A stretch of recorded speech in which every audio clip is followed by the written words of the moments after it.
I found the first job in Dubai, you know what I was doing? They told me, hey, we want to penetrate into Russian speaking market. How do we do that? And that's how my marketing career started. And I was thinking, oh my God, I left my country to be somewhere else. And now trying to to bring me back. So I used to work in a corporate world. All I do just manage people, right? And it seemed to be easy. But once you leave that corporate world and you start working for yourself, you realize that as a business owner, you have to do sales, you have to do social media, you have to do website, you have to do accounting. It just the list on, and at the start, you cannot hire 10 or 15 people to do all these jobs. You do everything yourself. And that's that's how burnout happens. It's not easy. Many businesses and many business owners, they cannot even make it.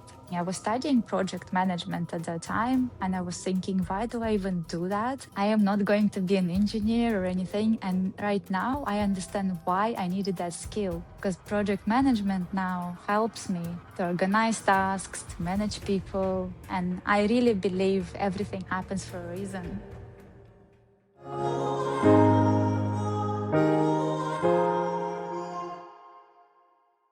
Vera Firman, thank you so much for joining us for our Leverage and Lead podcast. I really appreciate you taking the time. Thank you so much for inviting me. I'm really would like to speak to you. I enjoy meeting you in person, and I'm so glad to be guest on your uh, podcast. Yeah, I was just telling Marla, I was like, I don't honestly even know that much about Vera. I just know that I've met her a couple times and enjoyed the conversation. I just think you're so smart. Thank you. Obviously, you're talented. You spoke on stage at the Sasspreneur event. Was it Dubai that you spoke? Yeah, it was in Dubai. Yeah. So I thought, wow, what a great, and this is one of the things that we love the most about this podcast is having kind of the opportunity and the forum to get to know people in the high level space a little bit better. So would you, for the people who don't know you or just anyone watching, would you mind explaining a little bit about your business and who you serve? Yeah, my journey is quite long. I help businesses to grow and scale. But this is not how it all started. I started a company based in Dubai nine years ago with my friend. It was really funny story. I was 8 months pregnant, just for redundant from my company. It was my also second pregnancy, and then the time was just to relax. But then my friend came to me and say, "Hey, let's do the business," and that's how it all started. And I like to help businesses to grow, scale, and automate just because I personally went through very hard journey where, when you start your business, you think you have a freedom and you have the time, but then we all ending up in trap and realizing that it's actually a 24/7 job, not 8 hours job like you do in the office. Hence why I think that's what kind of pushed me to do what I do. And I really enjoy helping businesses to strive to grow and not to burn out like I did many times. Mhm. Can you talk a little bit about the burnout that you experienced? Because I know I've experienced, I'm sure Marla has, and everyone watching or listening. Talk a little bit about like what that felt like, where you were at in life in that position, and then how you kind of pushed through that. Yeah. So I used to work in a corporate world, and I was quite senior in marketing department, and we had many people in place, designers, we have specialists. All I do just manage people, right? And it seemed to be easy. But once you leave that corporate world and you start working for yourself, you realize that as a business owner, you have to do sales, you have to do social media, you have to do website, you have to do accounting, and it just the list on, and at the start you cannot hire 10 or 15 people to do all these jobs. You do everything yourself. And that's that's how burnout happens, because you're basically multitasking, and it's not easy. many businesses and many business owners, they cannot even make it. Yeah, I feel like even if the money's there, if you're working 20-hour days, that it's just not a sustainable practice. Exactly, exactly. And money, like, you're not even happy. Like, you can generate a lot of money, but if you don't have time for yourself, you don't have time for traveling, there's no point. And I've been through that when, like, my family were getting upset with me because I don't have enough time to spend with kids, or because I don't sleep at night, and then I'm super grumpy the next day, and everybody in my family affected, just because, when you're tired, you're not happy. That means nobody in your family is happy. So I think this is a huge thing. So when Can, did you decide to stop working in the corporate world? Like just go off on your own? What prompted that? Yeah. Well, the company decided to shut the office where I was working. That was number one. Number two, I was about to have my second child. And I think that was a time when I thought, right, I have a young daughter and the second one is about to. And then how can I work 8 hours in an office without seeing my kids? At that time, I didn't know that actually starting your own business is going to be more working hours than I initially thought. But yes, that was a start. And I think the freedom of traveling, that's, I love traveling. If you like follow me for some time, I'm just all over the places. And if I work for a corporate, there's no chance, right? I need to be my own boss, and I want to manage my time the way I wanted to. so when you decided to go and start your own business, what was kind of the moment? Describe that to us so that we understand kind of that moment where you realized, okay, this isn't working. What did that look like? How did you decide I've got to automate, or I've got to change something? Like what did that position look like when you were going through that? Oh, that was also a very, very long journey because I literally did every mistake I could. I tried like everything. um, the when you do services, first of all, one mistake I learned is that I try to do everything for everybody, and doesn't work. So it's hard to, you need to automate all the repetitive tasks so you don't do it over and over again. And I get so bored of doing same thing again and again. So that's why I feel like, right, this is the time. If I need to do it many times, anybody can repeat it, right? So at that time, uh, VAs or assistants were helping us, but we still had lots of tools that, then now we have one cool tool, which I keep teaching other business owners to use one tool instead of one zillions of tools. But I guess that will be another chapter to cover. So let's talk about like why you decided to go with your own business as opposed to it. Was it just working from home and being available with your family and your kids, or was it also other parts? You said traveling. Yeah, mainly to be with my kids. Also, I felt like the time was right. And again, when I, go back, I was thinking at some point, oh my God, I wish I knew it. I would just stay in a corporate world where all my holidays were paid, my sick leaves were paid. When you go home, you don't think about work anymore. You just switch. When you run your own business, you just cannot switch your brain. It's all 24/7. But I'm proud to say that I made success, and I am where, like, I achieve what I want to achieve, uh, just because of the automation, and I managed to delegate a lot. I guess right now I'm happy where I am. But if I would like to go back, probably no. So what did it look what does your typical day look like? And you mentioned that you have kids. How are you structuring your day so that you can serve your clients and still be there for your kids as a mother? Yeah, right now, I also learned a lesson where you need to think first about yourself before everybody else. And I learned it the way, when your health start telling you that this is cannot continue anymore the way it is, because when you work 24/7, your health start kind of giving you some signs. So right now my day looks like this. Like first, I go for exercise every morning. I do not start my work until probably 11 or 12.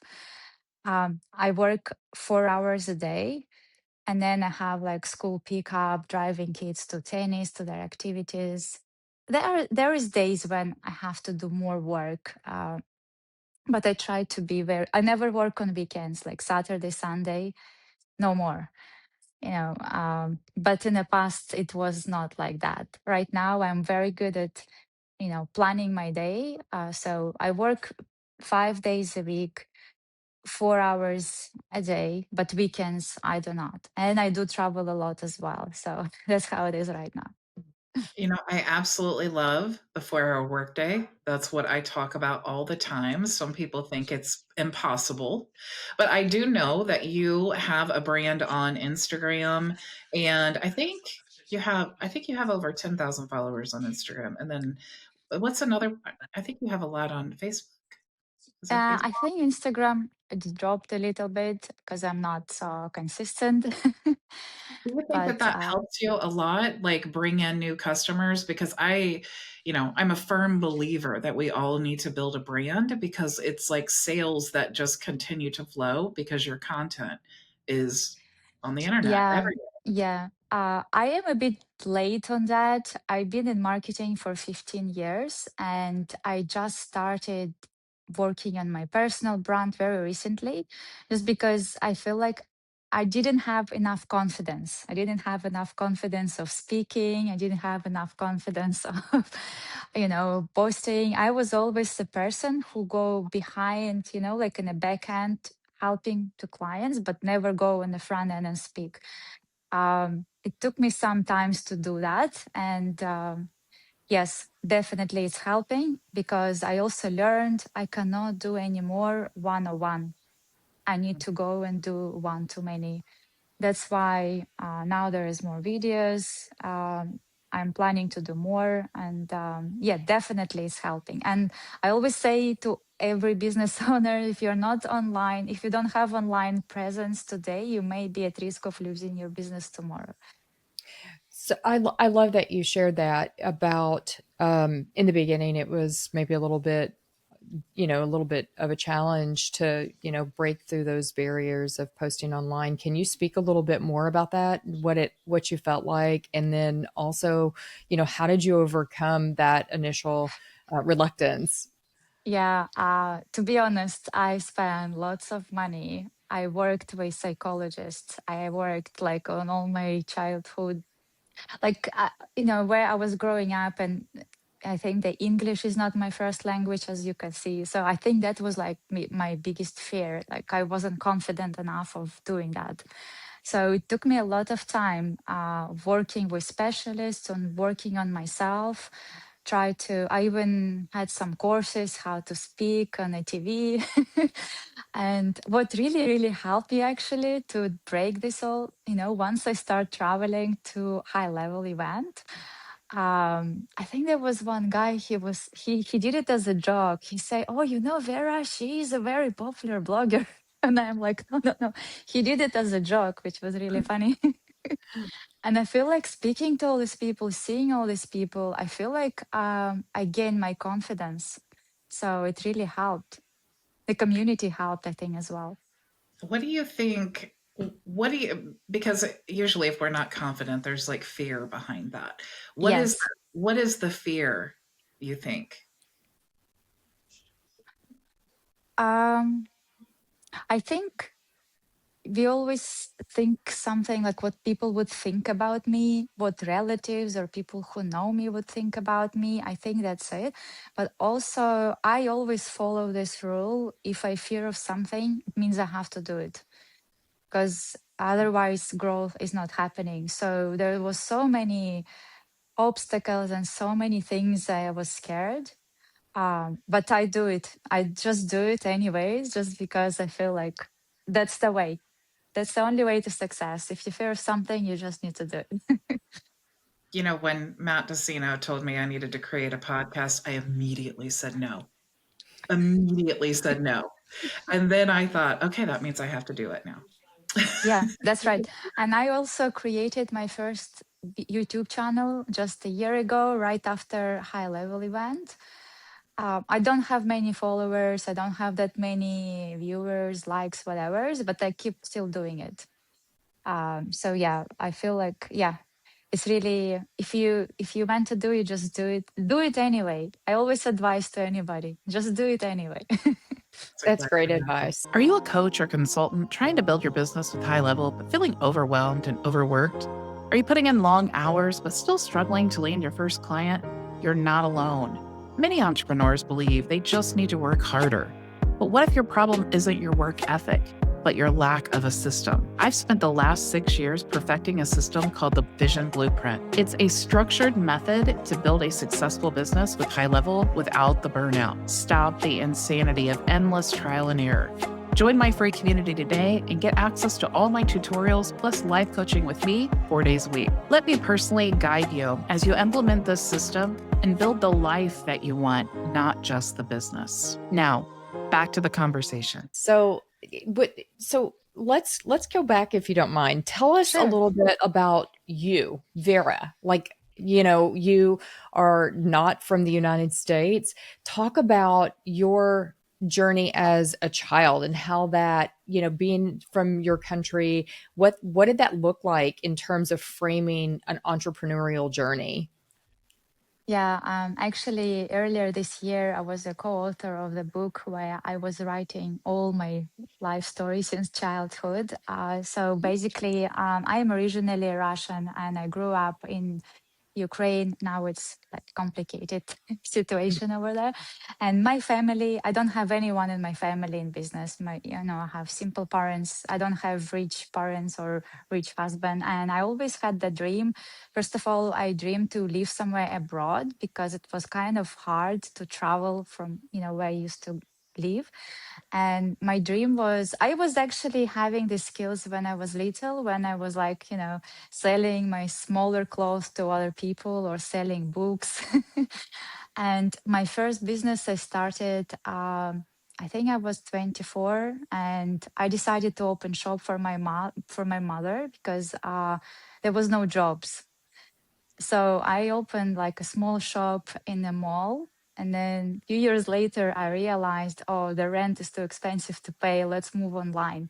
And that was my first e-com business. So yeah, I feel like I always had that since I was young. And yeah, I think like I love doing that. And I also enjoy seeing other businesses growing. I see some startups. When we opened our first company in Dubai, we used to call ourselves Startup and Marketing. And till now, these companies exist. We have around 20 or 25 employees in office. Every time I travel there, I don't even know, there's always new people. And we were helping businesses to set up in UAE with licenses, visas, and marketing. And I really enjoy watching businesses growing. I really like to see how one person could start something and then it grows into something big. I love it. I think it's just my passion. I love that you said that there were no jobs, so you created a job for yourself. Yeah, because our city is a very small city. It's 100,000 population only. And when you're a woman after your 40s, it's really hard to find job. Everybody wants to hire only younger people. So yeah, it was a very small business, but it was kind of cool. And at that time, I still have Facebook page for my shop. I just keep it as a memory. And at that time, Facebook was just at the beginning. There was no Instagram. There was no. It was very different way of marketing compared to now. Now we have all these free tools, all the possibilities, and uh, it's kind of shame if you don't use it. And it's free. Most of them are free. When did you decide that you needed to start incorporating social media into your business? I did it from the start, from very beginning, So even even for so I guess, I'm 46 and I remember a world without Facebook.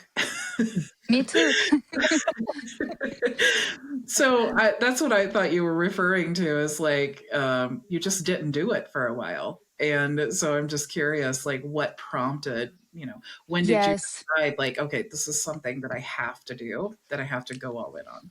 yes. At that time, it was Google advertising, but because my shop was back home from my country, at that they had in Russia. It's totally different, right? We have Google.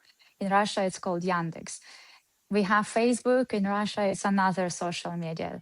So I managed to learn from both platforms. They're very similar, but just different languages. And Are yeah, they owned and by the same company? sorry, no, Are they it's like totally different. It's totally totally different? different. Yeah, Okay. and some of the tools, again, I think I'm lucky because I see things, technology and everything from both languages, and I could see some of the tools back there so advanced. um, it's nice to compare, yeah. But I remember how when we started selling online at that time. Maybe you're familiar with something with the app called Groupon. Mhm. Mhm. Yeah. Groupon, when you buy with discounts. That's Yeah. how we were driving sales. That was like our really good sales generator because at the time it just started. Mm. Right. And there wasn't a lot, I remember it well, there wasn't a lot of competition to be able to get a sale out to the public. And so everybody went. I mean, didn't matter if you were a hair salon or a nail salon or getting your oil changed, there was a Groupon coupon for it. Yes, yes. And because you're in US is always ahead of every country. Yeah.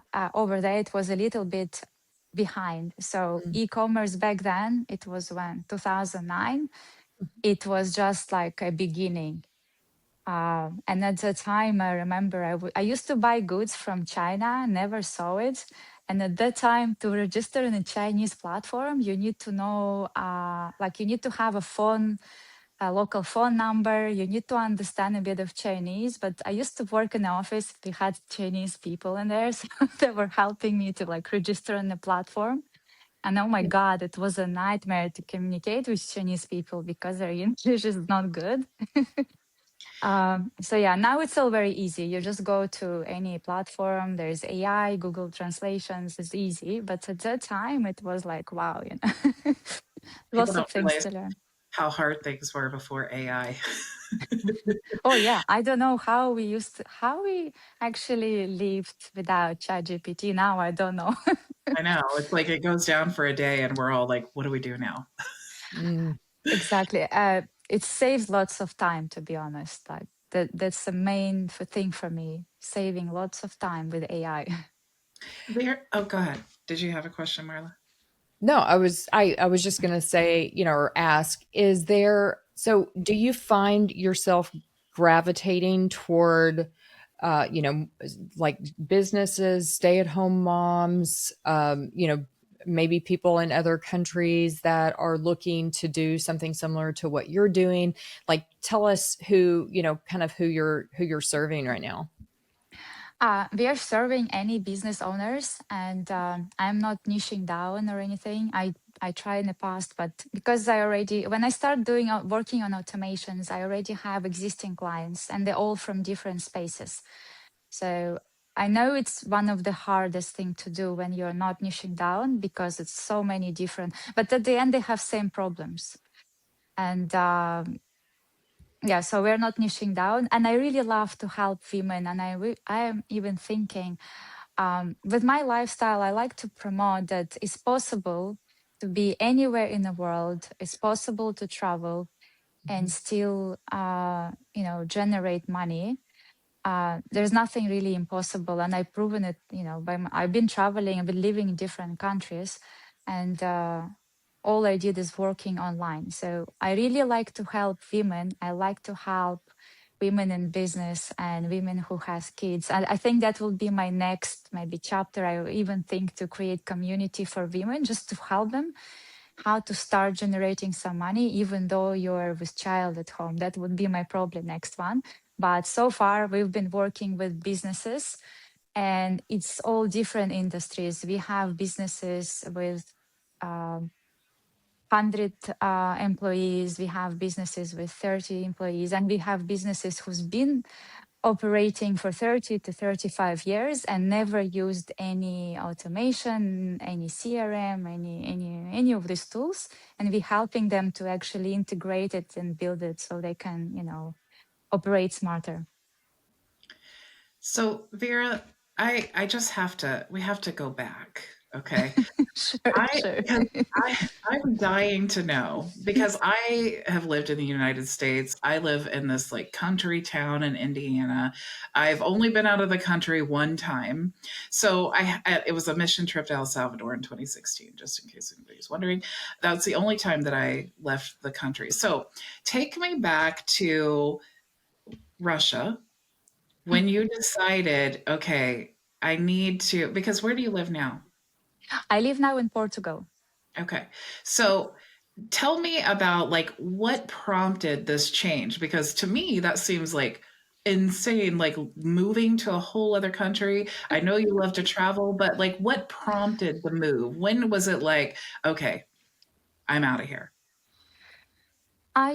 When you're younger, like right now I'm 40, but I was in my 20s when I just left. And I used to live in Dubai before. That's where I spent 15 years. And that's where I learned how to work in corporate world and learn business skills and stuff like that.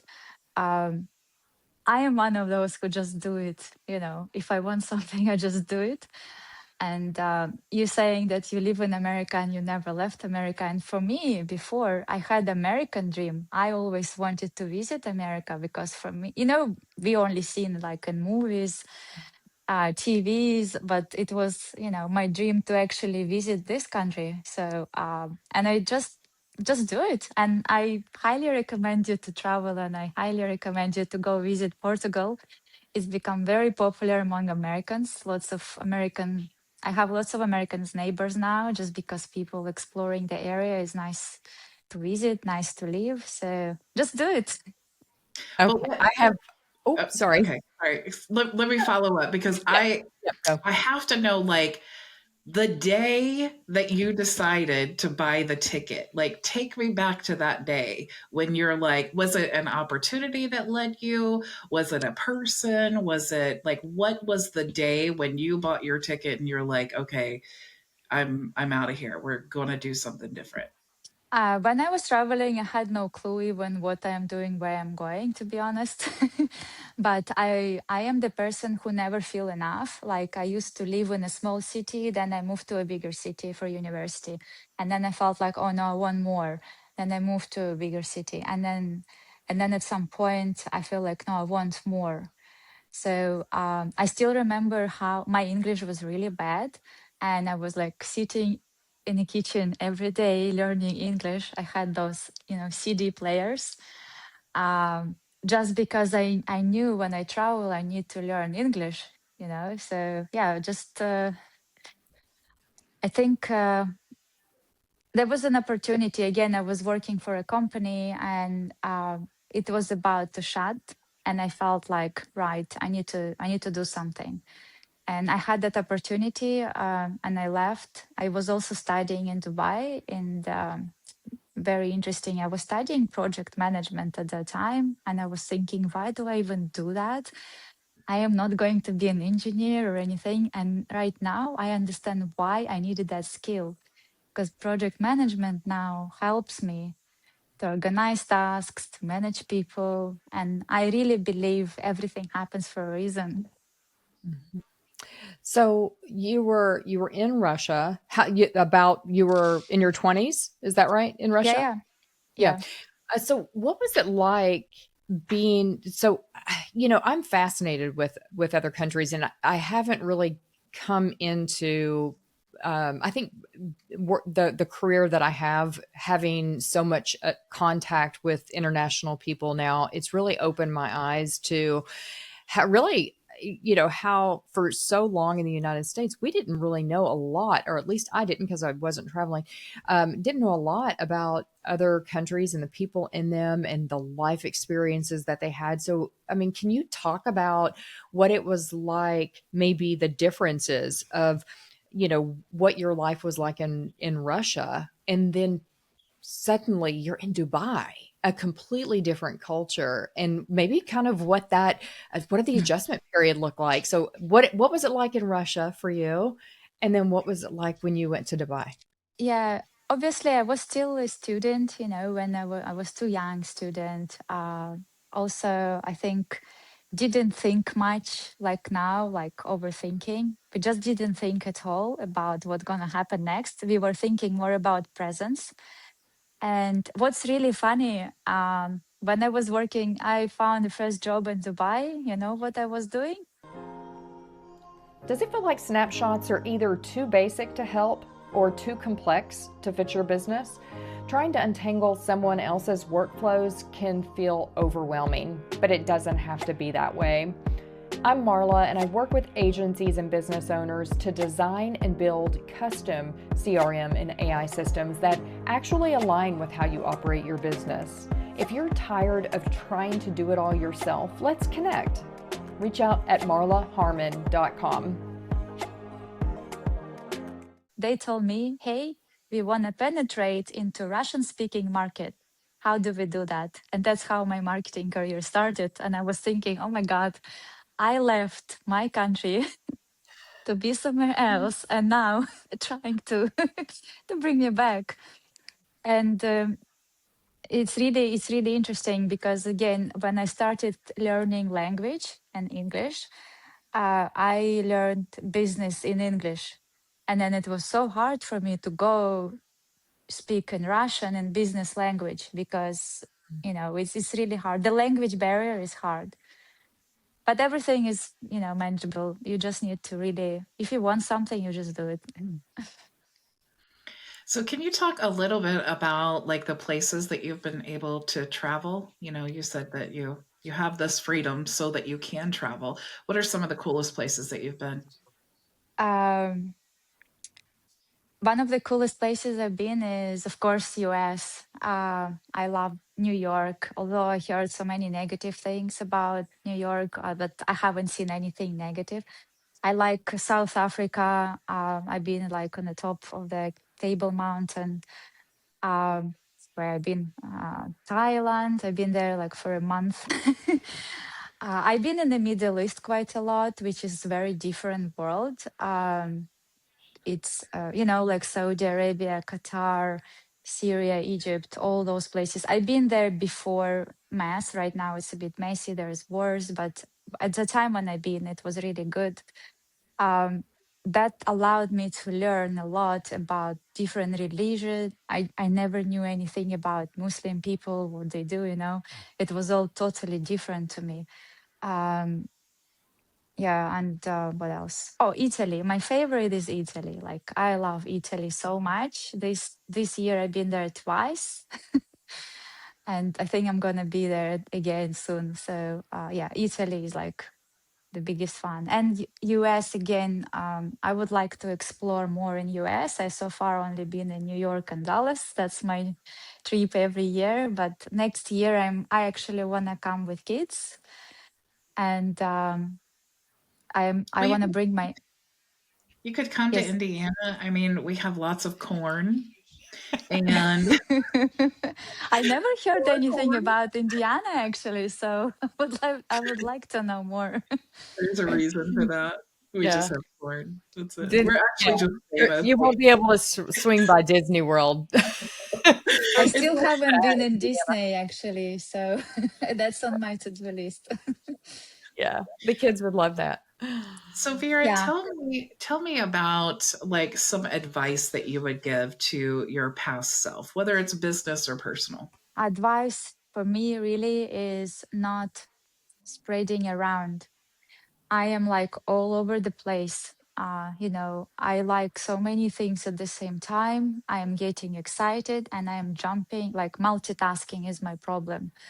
Now that I'm getting a bit older and maybe wiser, you know, I structure it differently. But in the past, it's like all over the place, jumping. And also, one thing I learned is I wish I did it earlier. Like I could not say no to my customers. So, building the boundaries and saying no, that's a key. And this is something I couldn't do for a long time. I would just be pleasing every customer and do extra and extra and extra. And at the end, most of them don't even thank you or don't appreciate it. And you think, oh, I'll do extra for this customer, then he will recommend me to another customer. And that's not the case. So I wish I'd done it earlier and sooner. And right now, yeah, whoever is starting or doing business, that's the first thing to do is stop pleasing other people and start saying no and build boundaries. It's so true. I think we've all experienced like scope creep and different things like that. Go ahead. Yeah, Yeah. and I think too with scope creep, when you actually do things outside of the scope of work, I've found that honestly it creates many times an entitlement scenario where the client then thinks that they're entitled to extra, and the majority of them will continue pushing the boundaries to see how far they can go. And once you've let them cross the boundary, it becomes even more difficult to rein them back in. So I love that. That's great Yes, advice. that was my one of my burns out because of that. Because always try to do more, and then they take it for granted, and then they think this is the way it should be, or they think you work for them full time.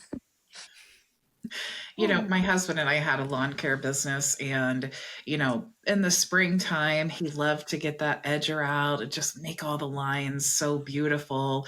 And he would do this, spend the extra time, and that it was a whole other like piece of equipment, all the gas, all the stuff that was involved in that. He loved to do it. But I swear we would have customers upset that the second time he went, he didn't do that as well.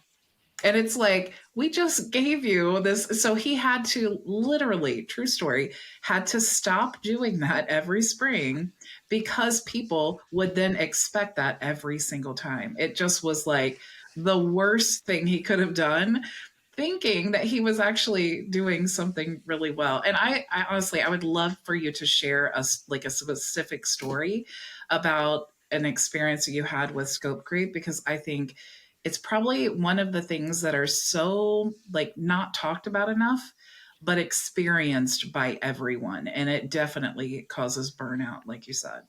Yes, and again, as women, I feel like we are more emotional.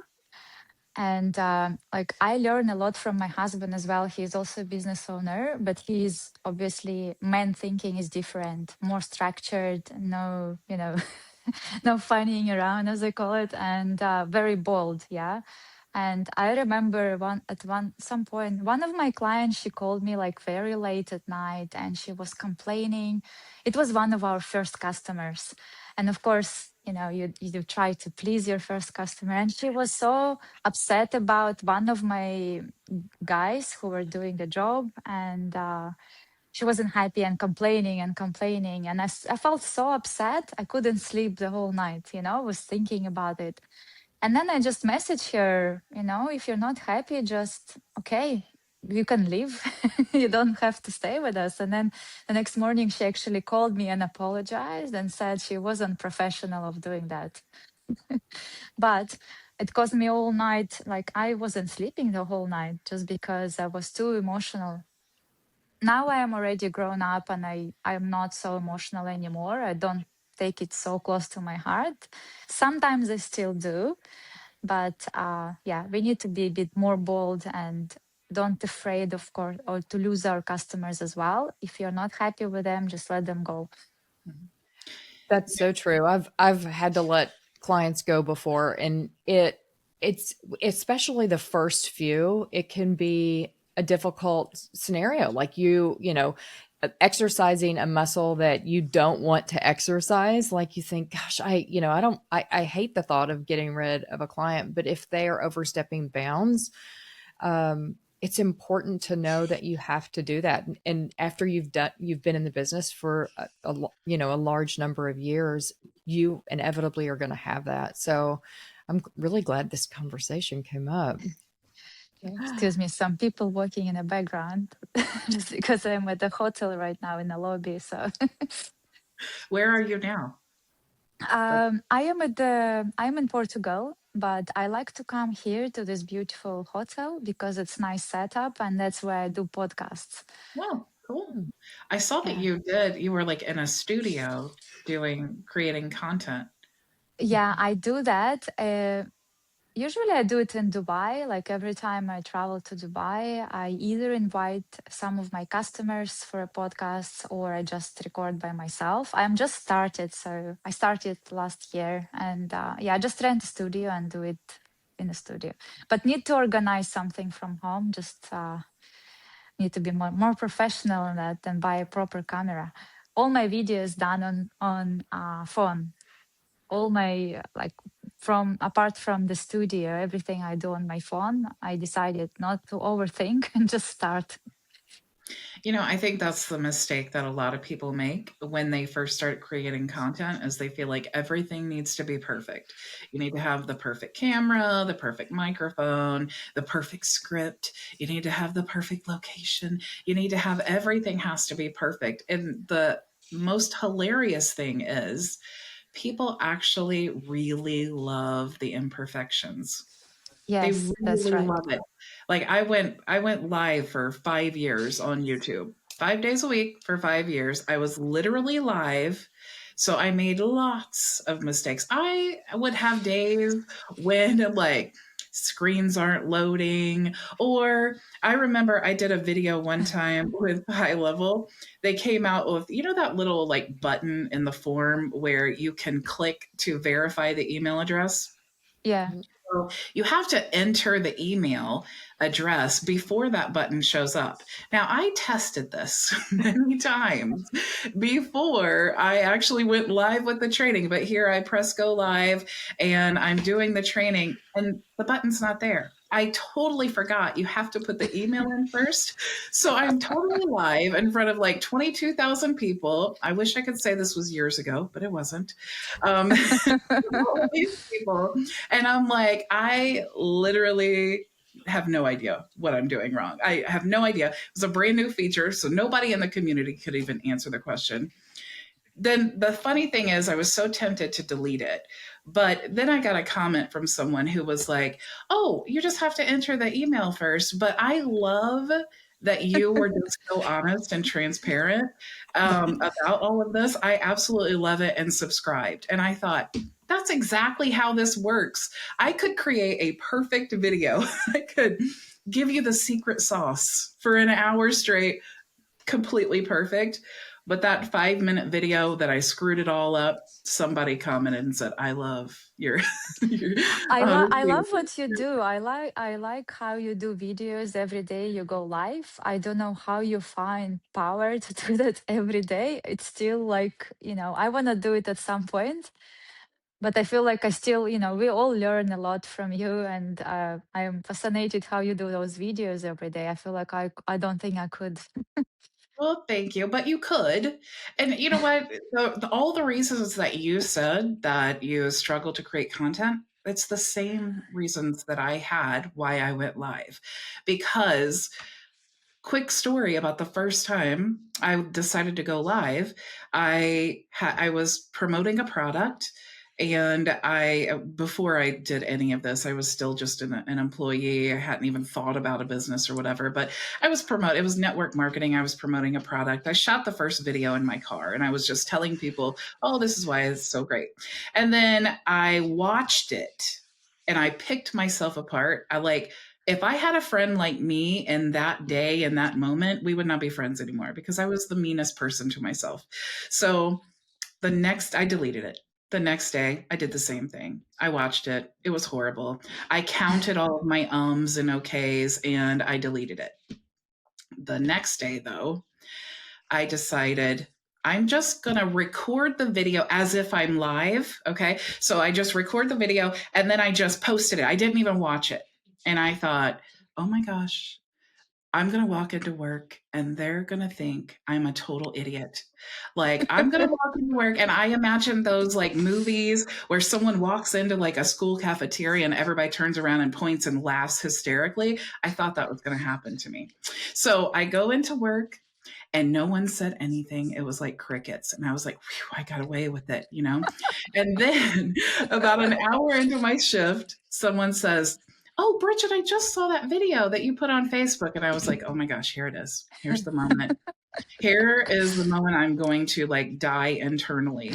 And she said, I absolutely loved that video. Can you tell me more about that product? And I Oh, was wow. like, Yeah. oh, that's how it works. It was like a huge light bulb went off that it's like if I could have posted 3 videos that week, but instead I only did the one because I was obsessed with myself. I was obsessed with all of my imperfections, all the things that I don't do perfectly, as if any of us are human or any of us are perfect. Yeah. So I just, it was such an eye opener for me that it's like, okay, I need to just create more live videos. I just need to be like my normal self, speaking like a normal person. And if I make mistakes, who cares? Yeah, that's right. I also learned actually from you, from Americans, I learned a lot. And yeah, there is a saying, perfection is an enemy of done. And now I'm doing exactly same. There are some videos I don't like. There are some videos like I don't like how I look. And I have a video editor and I said to him, hey, put some filters. I don't like how my skin, like he posting some videos and then I don't like how my skin looks like. And I'm like, could you go and do something with my skin? And then I feel like, you know what? Just leave it. I don't care. And you know what, Vera, you're beautiful. Like you posted the Thank other you. day, like photos on Facebook, and I was like, I had to comment, like, this isn't even AI. You're just that beautiful. So it's like, it's kind of a message to everyone. If Vera can be insecure about how she looks, it's like we all have it, but it doesn't mean that we can't push through that and do Yeah. whatever it is that's going to help us reach our Yeah, goals. you will not believe it, but confidence was my biggest issue since I was a child in a school. In a school, I would be so shy. Like, let's say if I don't understand teacher, I would be too shy and to go and ask to explain to me. That's how bad it was. I think it was a society where I was growing up. It was kind of, I think that's how we were all taught, don't show off, don't speak, don't be loud, all this stuff. And I think since I was a kid, that's was the confidence is a big thing. And I think just now, at the age of 40, I finally don't care anymore. But there was lots of work internally done to do that. It wasn't easy. Vera, I love that you shared that because I was actually thinking before you shared it that I wanted to tell you, I think most Americans, we love accents, I mean, obviously if you can understand them, but like your accent is beautiful. And, we love, there's so many accents that we really think are very intriguing. And yours is one of them for sure. For me personally, I guess I can only speak for myself, but when you talk about being insecure, I don't know that if we all have insecurities, but one thing that I have noticed is that every single person that we've interviewed so far has had a level of insecurity that they have brought from their childhood. And I think that it's so important that we recognize and we start to speak about our insecurities. We've had people on the podcast that have been incredibly vulnerable and have shared deep insecurities and things that have happened in their past that have help mold them and help get them where they are today. And I know personally, I shared those same childhood insecurities that you did. If I didn't understand something, I would just quietly panic at school. I would never have thought to, I never wanted to raise my hand to, Yeah, for same someone for to me. know that I was, like I was the dumb kid because I needed, I didn't understand. And I mean, not that that was, I didn't make bad grades or anything, but if I, I just never would have wanted to draw attention to myself. And to your point, I grew up in a generation where we were not supposed to, it was like, don't be too bold, don't be too this, don't be too that, Yeah, you had exactly. to, That's what had to I was growing up with as well. yeah, and so I can completely relate to that because I think some of the way that your culture is was also imparted on my generation. So I can completely relate to that, and I think we're all coming across different at different times in our lives as entrepreneurs. We're embracing that. You know what? This is just me. But I think through sharing our vulnerabilities, we are helping other people get to know who we are at our core. And really, everybody wants to connect with people. They want to understand who you are so that they can, follow you and follow your journey and feel closer to you, even if they aren't necessarily talking to you one on one. Would you agree? Or Yes, have you experienced yes, that? yes. I actually heard many people already told me. There are some friends who were growing up with me and who still live where I grew up. And some of the friends actually moved now to Portugal and stay here. We grew up together and now they moved here, which is really interesting. And some of them keep telling me, "Oh, Vera, I'm following you and I'm so fascinated how you are without fear traveling, doing this and that." Of course, I had fear, of course, but I just wanted to do it. But yeah, I did hear a couple of comments that I either motivate someone to travel or motivate someone to do same. So yeah, if you have, if your gut's telling you something, you have to do it. Otherwise, you don't feel complete inside. That's how I feel. And I think, yeah, being an example for others, hopefully to motivate others to do what we do. For example, I get motivated when I see what Bridget does. I feel like, oh, I love what she does. She goes online teaching. And I wasn't still doing that for like, I have a community of business owners and I still wasn't like, didn't organize any videos to do together. And I'm thinking, right, I need to start doing that too. To help more businesses to do what we do. I think that's really, it's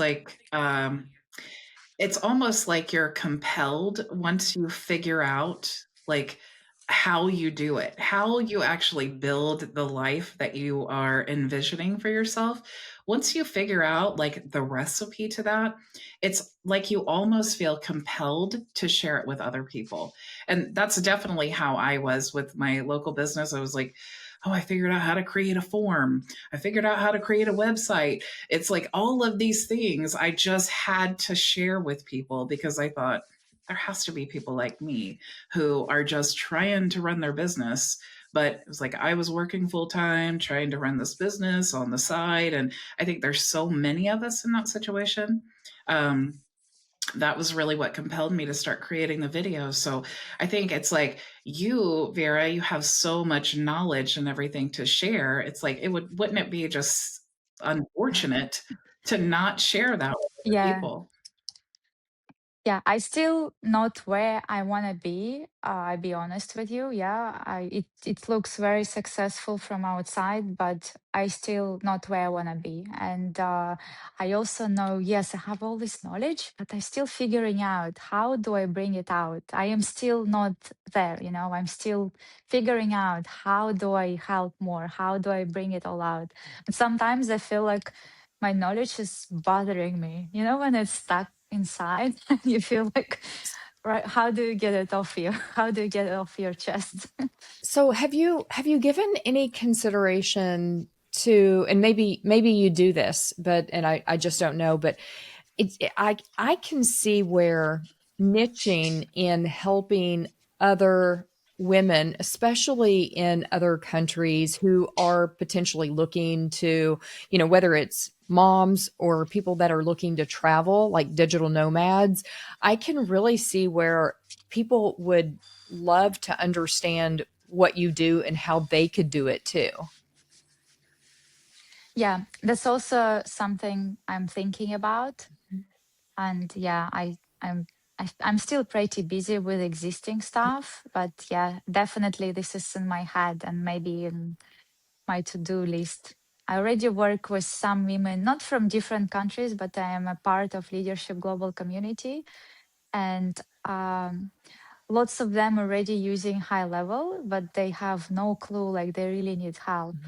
And when I organize webinars, or I always provide them freebies or guides to video tutorials, and I keep hearing really good comments. So I just need to do it more, and yeah, probably find more time to do Well, that. there's I mean, I'm sure that you already know this, but for maybe other people who don't know, there's a huge digital nomad community that of, all different types of Facebook groups that are Yeah, targeted people that either are traveling in other countries or want to travel in other countries. And I know that, so many people want to travel, but don't necessarily have a, remote employment or remote entrepreneurial benefit career. They don't have their own digital business. So it seems like a kind of a natural thing that you would share, like, look, this is what I'm doing to make it work, and you can do it too, because there's so many people that aspire to it. yeah. I probably need to start something like this. Need to do more videos. I'm still Yeah, day starting. in the life videos. Yeah, live videos. By the way, I'm doing videos, but I never did live. Yeah, So day in the life of a digital I nomad. haven't done live yet. You know what's great about live though is you can pump out some massive videos Mhm. in a day's time, honestly. Even if you did little shorts, like just go live and it's the video's there. You didn't have to like think too much about it. You just go live as a normal person. That's why I did it, honestly. I was like, it takes too long to create a video, edit the video, do all this stuff and then post the video. So it's way too much. I found myself not doing it nearly enough. And I just thought, okay, well, Monday through Friday at 2 p.m. Eastern Standard Time, I'm going to be live and I'm just going to continue doing the live trainings. And if I mess up, oh well. But you know what I learned is that when you mess up, it's it's so valuable because troubleshooting is something that a lot of people struggle with, especially like in high level or any type of software, because they watch a tutorial video, they go to set something up, and then they run into problems and they don't know how to solve them. And when you are doing a live training and you run into problems, it gives them the confidence to say, oh, okay, well, Vera had the problem too, so I must not be an idiot. It's just a normal problem. Mm. But then also they can see how you fix the problem. And then, so when they're alone and have the problem, there's a video of you saying, oh, and when you have this problem, here's how you resolve it. Yeah, that's really good advice. Actually, it's interesting. Before this podcast, I was actually sitting and writing down what would be my next episodes. And they're very much related to what we just talked about. So do you, Vera, before we go today, do you have anything that you think people would be surprised to learn about you? Would you like to share? Um, my dream job was when I was like a teenager, I would say. I wanted to be like in a beauty industry, to be a hairdresser, makeup stylist, all that stuff. So I went to a college and I studied for 3 years to be a hairdresser. And I only lasted for a year on that job. At the time, I realized, oh, that's not a lot of money. I cannot make a good income out of that. So I decided to And stop it's a it. lot more work than people realize. Yeah, exactly. But I think one of those skills were useful when it was COVID and my husband couldn't go to anywhere to cut his hair. So somehow I just started doing it, and now he refused to go to hairdressing. And every month I have to cut my husband's hair. You you Just- you got yourself an extra job, huh? yeah, I sometimes say to him, "Hey, can I give you money? Just go." He's like, "No, I don't want anybody touch my hair."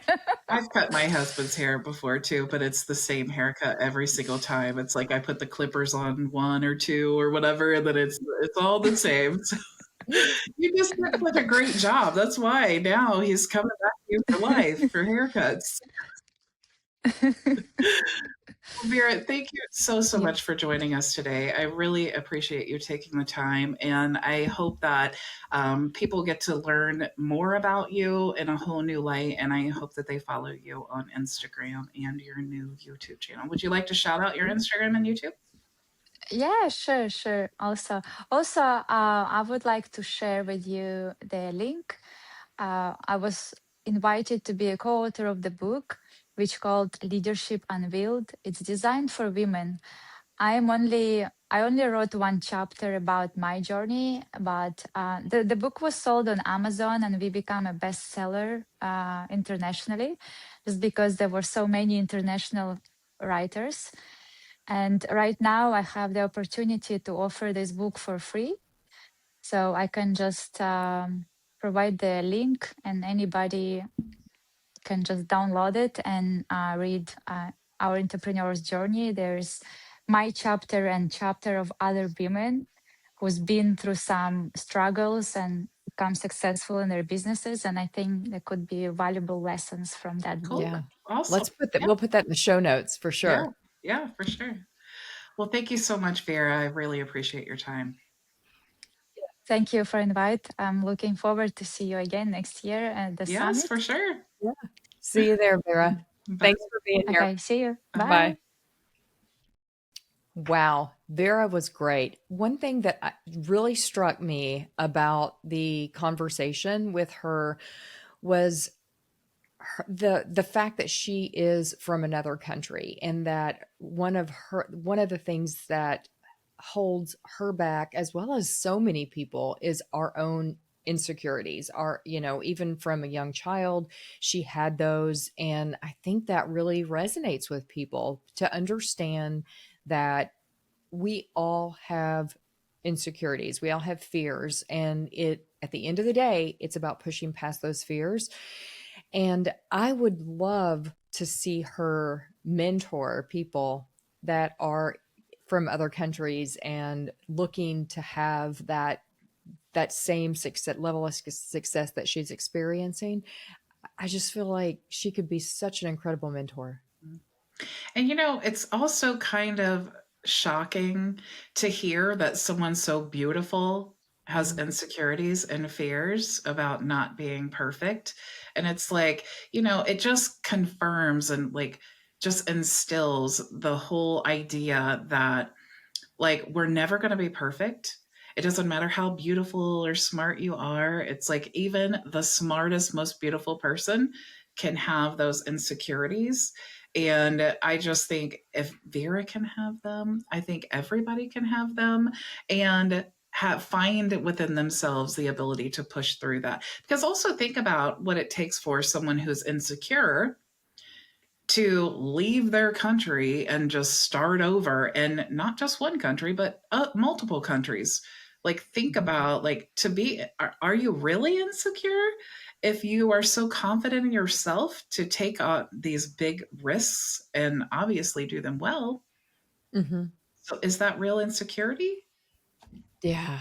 I mean, we take for granted that, from being from the United States, coming literally growing up in the land of opportunity where you can do anything, but not everyone has perhaps those same cultural reinforcements, Mhm. that says that you can do anything, right? But gosh, she persevered and she has really chartered her own path outside of Russia and into Dubai, of all places. Who would have thought that that would have been a transition Mhm. that would have propelled her to where she is now and being in Portugal? Wow, Yeah, I great. think of all the excuses that we make for ourselves, if other people have bigger excuses than we do, it kind of makes it to where we have no excuse. It's like Right. if other people can push through these things and we can push through our own junk and we can reach our goals too. Completely. I love Yeah. it. Great interview. Um, yeah. Thanks, Bridget. Thank you so much, Marla. And thank you everyone for joining us for today's episode of Leverage and Lead. See you next time. See ya. Bye. If you enjoyed this conversation, make sure to subscribe so you never miss an episode and join the Leverage and Lead private community for live coaching 4 days a week at leverageandlead.com. We'll see you inside.